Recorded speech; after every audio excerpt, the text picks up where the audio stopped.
Hi there, I'm your host Clive Serkin, and welcome to the Unstuck podcast, where we're on a journey to help you get control of your work environment, get yourself unstuck, and perform to your full potential. Today's guest on Unstuck is Samantha Kolkey, who is a licensed clinical social worker and the executive director of Options for College Success, which, as I understand it, and you'll correct me in a moment if I'm wrong, an organization that helps developmentally disabled or neurodiverse young adults prepare for life in a post-secondary world. Welcome, Sam. Can I say Sammy? Yes, of That's how I course. know you. Welcome, Sammy or Samantha Kolkey. So good to have you on. Thank you so much, Clive. It's great to be here. I appreciate this opportunity. It's listen. You have an incredible story, but I want to talk about the organization and what it does. I want to talk about the implications in general, and then specific to business. But I think it's important to ground this conversation in your personal story because I think for two reasons. It's a powerful story in and of its own right, and sort of a story of triumph over evil, and makes me makes me. It's one of the reasons why I'm such a huge fan of yours, and strength and resilience and all the things that sort of you've learned through your struggles. But it also gives explanation and context to what you're doing and why it's so important. So tell us your story and go back to however far back you want to go, but walk us through what you went through personally and why you're here doing what you're doing. Sounds good. Hello. So I'm Sammy. I believe that my personal story has definitely brought me to where I am today, and I'm very grateful for that. And I'm also really grateful to be doing work that serves a purpose for the broader community, as well as one that has allowed me to further embrace the struggles that I went through and frame them in a different manner for those that I work with. So I was born in the US. When I was about 5 years old, I moved overseas with my family as my dad, who you know, has been working on advertising and marketing for years, or I should say, had been. And we moved to Hong Kong and lived there for 3 years. And then we moved to Sydney, Australia, and lived there for 3 years. And during that time, I focused most on fitting in. So I wasn't really questioning anything. I wasn't focusing on who I am and enjoying play and just being in the moment, I suppose. So I was very much focused on pleasing others and making sure that I was fitting in and not standing out in a manner that brought negative attention towards myself. So, of course, moving from Hong Kong and then to Sydney, Australia, the same thing was going on. And when we moved back to the States, I was around the age of 12, which is the absolute worst age. I don't think I would take $1 million to go back to 12 years old. So thank goodness I'm past that. But from that point on, I actually describe moving back to the US as a culture shock. So when I moved back, I was in the habit of trying to fit in. And the kids in the US were developmentally, in a social aspect, a little bit farther ahead than those who I'd been socializing with in Australia. So it took me aback even more. And what I discovered looking back in hindsight is I was really struggling with aspects of school that weren't apparent at all in a visible manner. I would get A's. I worked really, really hard to earn that. Nobody pressured me to get those grades or to perform at that level. And I did it. I think I was motivated by my own internal sense of self. However, it always took me a lot longer to do homework. Th- I should say, like, a lot of subject matter went over my head. And so I was expending a lot more energy And in high school, I would use a lot of my free periods to do homework and try to get things done. And then I would still have to go home and do all my homework. So I missed out on some opportunities with friends or made up excuses because they were all done with their homework and assignments way before I was. And I definitely felt different. I always had thoughts of why is this so much harder for me? There were times where I was actually multiple times where I would definitely space out during the day and daydream. And when I would read paragraphs and then realize halfway through a chapter that I had no idea what was being talked about whatsoever. So that I would have to go back and read I'm it all smiling. again. I don't want to cut you off. I'm smiling, but I No, go, yeah. you're just describing a lot of me. But anyway, keep going. We'll get to this in a moment. Yes. So, I think my dad could possibly identify in some aspects with this. So from I didn't necessarily think too much about struggling in school. I just thought, okay, I'm generally anxious, like an anxious person, and it was easy to say that the material was hard. And I went to a high school that definitely put a lot of pressure on students. The high school, in and of itself, was set up in a way that I believe is inherently shaming. So you came into the high school, there was level 2, 3, and 4. And I understand why they did that because our high school was huge. I had almost 1,000 kids in my graduating class. However, the idea of level 2, 3, and 4, we've always been trained in school from maybe first grade that our self-worth and, well, academic self-worth is based off of letters or percentages, numbers. So I came in and I was in level threes, which is average. However, the high school tended to pay most attention to those who were level 4 and going into AP or advanced placement classes, and then also on those who were visibly disabled. And those that were in between, those that fall through the cracks, those that really do struggle with academics, they aren't focused on as much. It's usually seen as a behavior problem.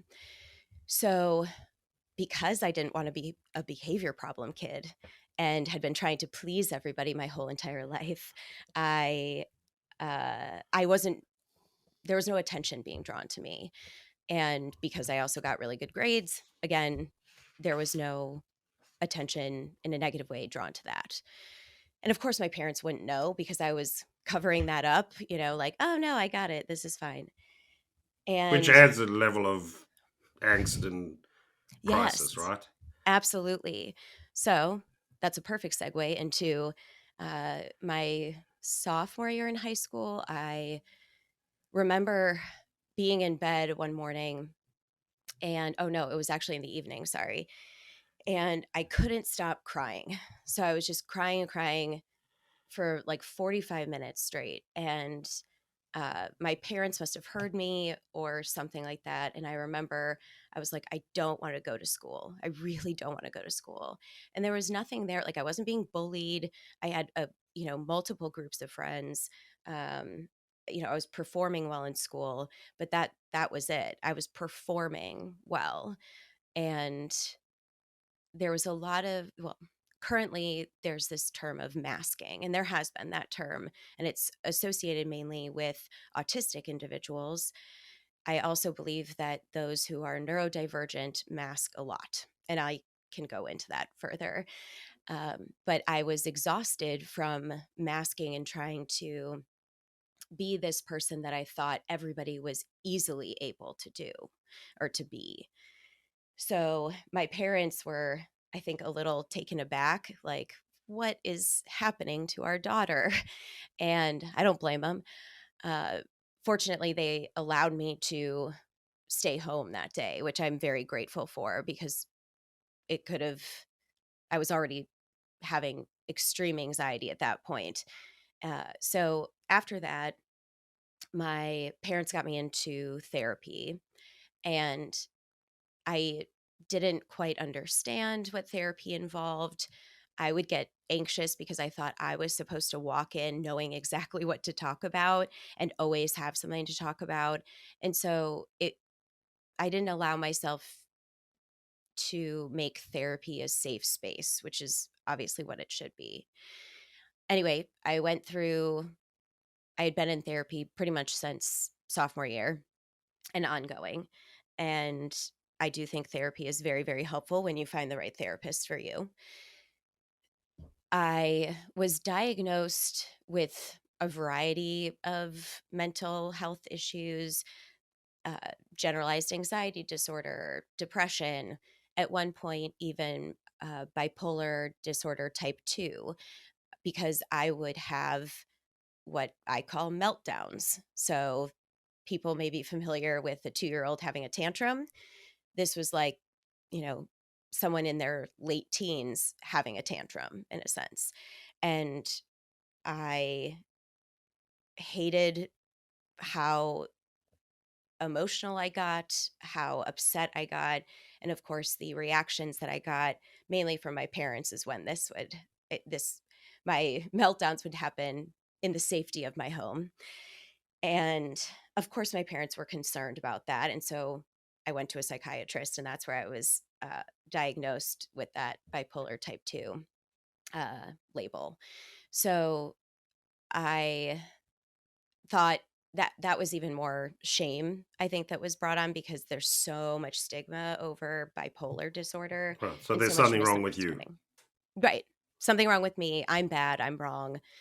Uh, and I'm sick. Like there's something wrong with me. I'm broken.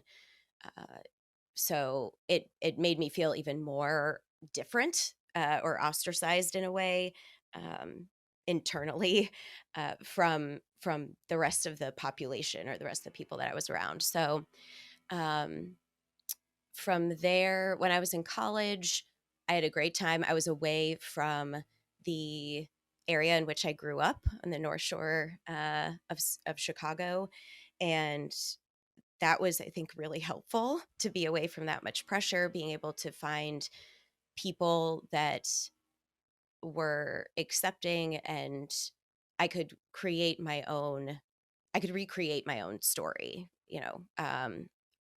come in basically with a blank slate.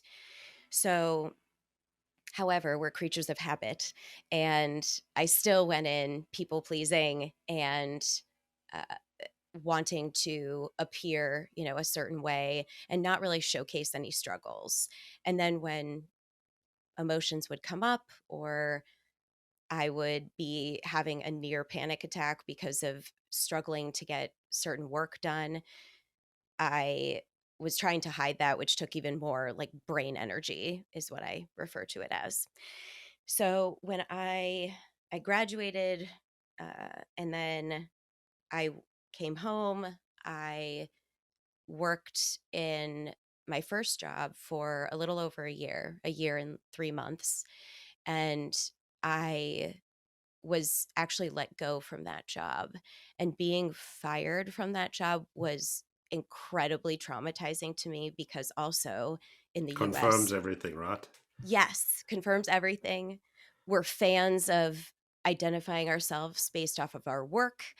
And yes, I felt uh, even more so, it was confirming that I have no worth, in this world. And I know that sounds a little extreme, but like you said, things just kept getting reinforced. And the reason that I was let go was I was told certain things to do or corrections to make, and I would get lost in that feedback where I would like space out pretty much. And so I wasn't able to apply it. And then also the way that it was provided to me was in a way that was verbal. So I need hands-on demonstration, visuals. And so this was just language and I had to listen. And as many people in my life could possibly tell you, I do struggle with listening. Ironically, I am a therapist. So I can listen to people outside of my of your personal. reality. Yes, exactly. So anyway, I took a little break for a few months trying to think about what I should do, and I took on like multiple jobs and then decided to apply to graduate school. To I was at Jane Addams College of Social Work at University of Illinois Chicago, and halfway through graduate school, I was seeing a psychiatrist, and I felt like the medication that I was being given for like mood disorder was not helping. I was still very spacey. I was a little bit more self-aware at this point. So the psychiatrist diagnosed me with ADHD, inattentive type. And when I learned more about ADHD and was given medication for it, everything just kind of came together, and I felt like I was myself, which is hard for me to describe, especially feeling like yourself for the first time in like 20 years. So, um, yeah, I was very But it's grateful to get that diagnosis. but it's extraordinary to me that it would take that long. And I'm not saying the total duration of your story, of your journey, but once you go in to get professional help, that it would take that long to get a correct diagnosis or a relevant diagnosis. Is that Yes. typical? Yes, especially with Unfortunately, yes, especially with females. We Female identifying persons have been raised often, or at least when I was raised, to be people pleasers, to not necessarily draw a great deal of attention. Also, I recognize that I'm making a huge generalization here, but I would say that a lot of female identifying persons have been raised in such a way, and it's not, you know, something that parents do to hold their kids back. It's ingrained in our society. right? So it happens a great deal to women, and as well as autism diagnoses. A lot of female identifying persons that I know and non-binary individuals that I know have been getting more diagnoses to uh, that are, well, autism spectrum disorder, as well as ADHD, and even some learning disabilities, specific learning disabilities. And I've also heard of many women, moms, who will take their kids in to get evaluated. And then during the evaluation, they'll be like, wait, that sounds a Me. lot like me. Yeah. And that's how they then go in and get their evaluation. So once I received that, I was able to reframe parts of my life in the past through this lens of ADHD. And with the term neurodiversity, which actually came about in the 1990s, however, it's been used much more in popular culture or society now. And when I heard that term, it just felt right. It seemed to take away the labels that have a great deal of stigma. And So you're because different, you're not broken. exactly. Exactly. So it allowed me to, well, I should go back and just say the neurodiversity model is one that focuses on that any person there's no right way of learning, behaving, thinking. You're not bad, you're not wrong. Your brain is just wired differently. And that's why it allowed me to embrace myself within the lens of neurodivergence. And that felt really good and felt very right. And I stopped, it allowed that diagnosis allowed me to let go of a lot of shame that I was feeling. And I definitely use a fair amount of self deprecating humor. And I think As a I'm coping getting mechanism. exactly. And sometimes it's funny. Sometimes it's funny, and I need to be lighthearted about it. And then things really came together when I moved into working at the organization that I currently work at, because we work with neurodivergent individuals. It's extraordinary to me, and there are two things. I'm not sure which way to go, but you made a comment about parents going in, and I have two, as you know, incredible. I'm blessed with like two extraordinary kids who are, radically different in their wiring and makeup and that, and they're both wonderful in their own right as a parent. But my daughter has dyslexia, Mhm. and she went through and continues to go through um, decreasing levels of sort of angst and pain because it's hard. Um, and it's interesting. And by the way, during that process, it became evident that I have both dyslexia and most likely sort of severe dyscalculia. Mhm. I never knew that. As I look back in time, I go, obviously, because then I just see all the coping mechanisms. Like you talked about how I draw pictures, so I draw drawings Yes, and like sketch. When I left, at one point when I left my work, I went to Toronto for 4 years for work, and then I came back to the company in Chicago. My team presented me in my going away with a bound book of all my scribblings, and then they made that's like jokes about fantastic. they try to redefine what I was saying in these little scribblings, but it was sort of I visually sort of drawn thing, and it's not for the other person; it's for me. So I Yes. sort of created all these mechanisms, and obviously I work twice as hard, and I can't remember the number, and I look at so it's all these things, and you cope. But I was lucky in the sense that I didn't know I was different. I just kind Right. of thought like that's what it was. So I was I dodged that sort of pain in a way and never had that struggle. But I watch people go through the thing where they're made to feel less, Yes. right? Or made to feel stupid. And there's Mhm. no amount of sort of rational engagement that can say, but you're not. Like in case of my daughter is one of the most savvy, intellectually curious. I mean, she's an operator. She'll look at a room and decode it in 30 seconds. I Yep. believe because of what she has. Yes. And I know as a result of that, she's going to be an unbelievably successful in whatever she decides she's going to do. But that process of getting there is incredibly painful. And I'm struck by your story is not an atypical story, No, that not there at are a all. lot of people out there, particularly in high school years, who struggle and go through so much sort of, I'd say, unnecessary, or maybe that's part of the process. Mhm. And I don't know how, I don't know the way out other than to sort of manage and provide the sort of support to go through the pain. You can't avoid the pain, I guess, is what I'm saying. No, I don't think there's a way to do that until the world becomes a bit more understanding and accepting of neurodivergences and allows well, I should say destigmatizes receiving accommodations. Right. Well, it's that, and I had a really interesting experience about 4 years ago, 5 years ago. At the time, I was the chief growth officer at Kellogg's. I went to Geneva to spend time with our snacks team, European snacks team, and I at dinner with the leadership group, sort of casually mentioned that I'm dyslexic.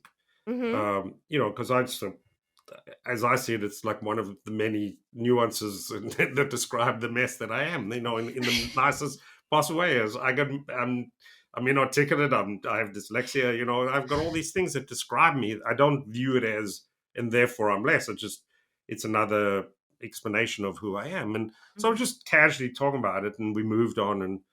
And later on, one of the executives who um, we as an executive team at a global level considered her to be like an absolute superstar. Mhm. We saw her as one person who was likely could go all the way, and Yeah. she is on a terrific trajectory right now, not surprisingly. And she had a conversation with me saying that it was amazing to her that I so casually said that.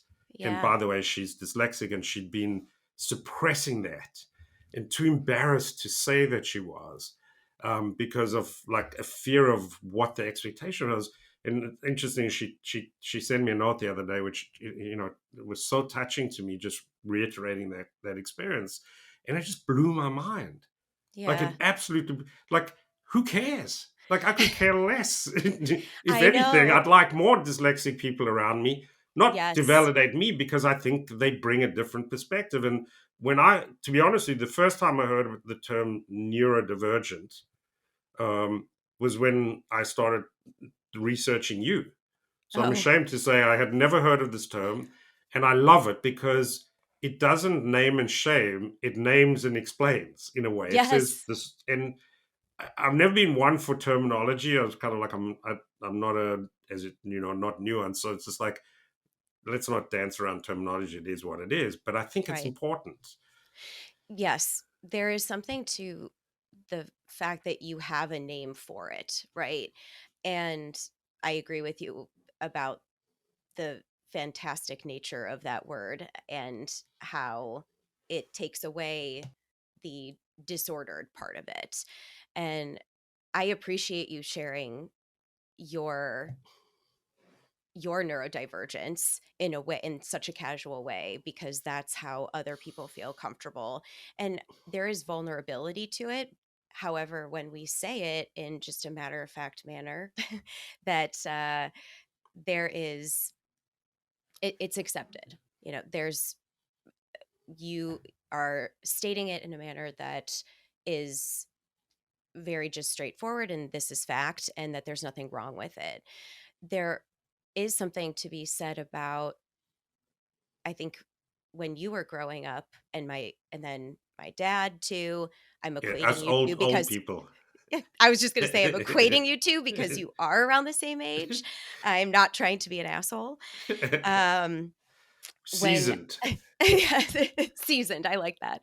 Uh but there wasn't any language for it, and when you quote unquote passed in a way, you also, I should say, with specific learning disabilities, maybe just having that, or ADHD, that it's an invisible disability. It's not visible. And so, therefore, we can pass a little bit better. However, we don't necessarily receive the support that we need. And we often may not want to appear like we need help. And so we try really, really hard to appear that we don't need help, like I did when I was in high school. So I don't know if you felt this way, and it doesn't sound like it because you are saying, like, who cares? I agree. Like, this is who I am, right? When I share sometimes with the families that I meet with, the parents, I'll disclose that I have ADHD. And sometimes I feel almost like an imposter in a sense, because they might look at me and listen to me and think, you don't have that, how can Right. you?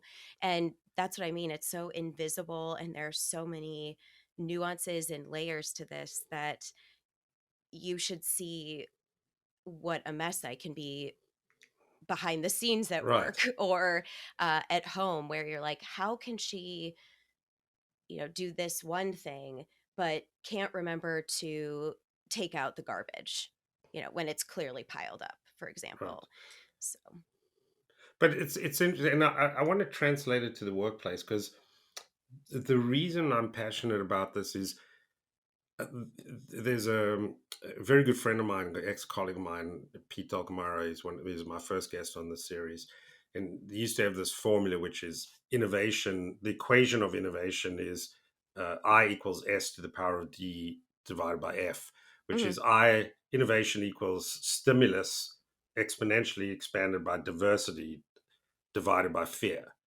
And so diversity becomes the X factor in terms of that, and diversity on every level. And yes, I believe in the workplace, the more diverse thinking and processing skills, the better you're off, as long as it's a way to coherently sort of galvanize that kind of diversity. And I know for a fact now, in retrospect, because I know I have what I have, I know I see things differently because I've taught myself to think and process differently.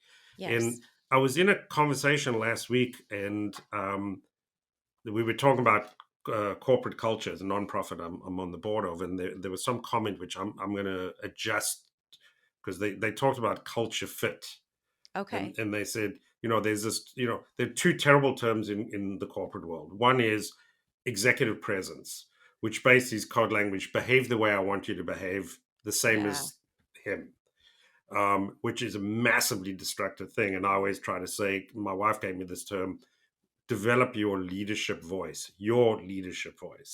So the other one is culture fit. Like culture fit can be the most horribly misused term, which is you need to conform to the way everyone else behaves, as opposed to how does this person, not ask the question, how does this person fit with our culture, is how does this person add depth to our culture? How does this person become culture additive or creative? And I think if companies sort of thought about and learned how to think about adding neurodivergent thinkers to their organization, they will be in a better place. Yes. Um, it seems to me blindly obvious. I don't know what your perspective on that is. I assume I can imagine what it is. I love the first of all, the equation you gave. And you're absolutely right. In terms of work culture, and why I said earlier that working here at the organization has allowed me to embrace my identity as a neurodivergent person even more, is we are all a neurodivergent staff. And it just so happened to be that way. It wasn't necessarily planned. Um, but that has informed the work culture that I wanted to create. When I came into the organization, it was very much a culture that I've been used to working in. Granted, we're in social services, so there's a bit more compassion and empathy, I think. But clearly, I have some feelings about the corporate world just because I cannot function in such a work culture. It is way too much pressure. I feel so lost in it. So when I came here and moved into leadership, I took that opportunity to create a work culture that fit best for me. And that may sound a little selfish. However, it has allowed the compassion and empathy that I have, and also level of vulnerability that I have always leaned into, to inform the work culture and embrace everybody's differences and frame it the way that you've been framing it, that it adds depth. So, as a neurodivergent leader myself, is it difficult to provide a lot of accommodations? And does it take a little bit of extra effort? Absolutely. However, as a leader, I want to invest in the talent that is here and help develop that. So I feel like my it is my job to create this safe workspace where we all understand one another's neurodivergences and can see the various skill sets that we all bring into the workplace, as well as the different insights that we all have. We want to be mindful here of not guiding or working with the population we work with based off of our own experiences and getting blinded by that. However, our personal experiences growing up being a neurodivergent person, either knowing that we are or not yet knowing that we are, it makes our participants more comfortable and sees that they don't have to have a capacity. In high school, they may have heard messages like, you will never be able to finish college, or you're not college material, or you're going to only be able to work within industries that are not ones that maybe they want to work in. So people can be pigeonholed in a way into certain roles and positions that just aren't fulfilling, and the person feels like they need to be there because they've received messages that they interpret as you can't do anything else. Huh. So here, it's the work culture helps to reframe neurodivergence and see that we can support one another's quote unquote weak areas and really harness our own strengths to fit the role that each individual is in. Right. So, yeah, But it sorry. takes it's no, no, no. Don't, it take. All I'm just it takes both. It's sort of becoming clearer and clearer. It takes two both sides of the equation in the sense that there's work to be done that I sense that your organization focuses on, which is with the individual. Mhm, But there's also an extraordinary amount of work to be done within the organization to create the environment where that person can feel that they don't have to hide who they are, that they don't have to try and create a parallel persona, that they don't have to try and sort of pretend something because that creates so much tension, and that's your story, which is why I wanted to tell that story. It's like, and I know every time, like I told the story about Miranda, this incredible leader and great human, and just a casual comment that I made that had no agenda. I just it's sort of we were in casual conversation at a meal, had such an impact on her. Conversely, I know my greatest failings as a person, as a leader, is um, the opposite of that, which is saying things in a way and conducting myself in a way that makes people feel shitty. And mm, so I think there's a lot of work to be done, just from my own experience, to help leaders create an environment where people feel like they can show up as their true self. I give a presentation of I give like three or four versions of a presentation, less so now, but I used to do it like all the time. mhm, And one of my slides is a Dr. Seuss quote, which goes, "Today you are you. That is truer than true. There is no one alive that is youer than you." And I mhm. love I that love that. because it's like I feel like if you want to be an authentic leader, not to be a nice person, but to build a better business, to create better outcomes that are sustainable, you got to start with creating an environment where people feel like they can show up and be who they are in their complete self. Of Yes. course, they need to perform. Of Right. course, you need to hit your goals. Of course, you need to be competitive. And I would argue if you create that environment, you have a better shot at winning. Yes. But it's hard. Uh, It's really hard. And you're absolutely right. We make sure that we get our work done. We talk very frankly as a team. And I also will say that to those listening, I manage a team of 5 people, 5, 6 people. So it's small. It's a lot of work as well to be executive director where I'm HR, accounting, uh, you know, fundraising, outreach, all this stuff.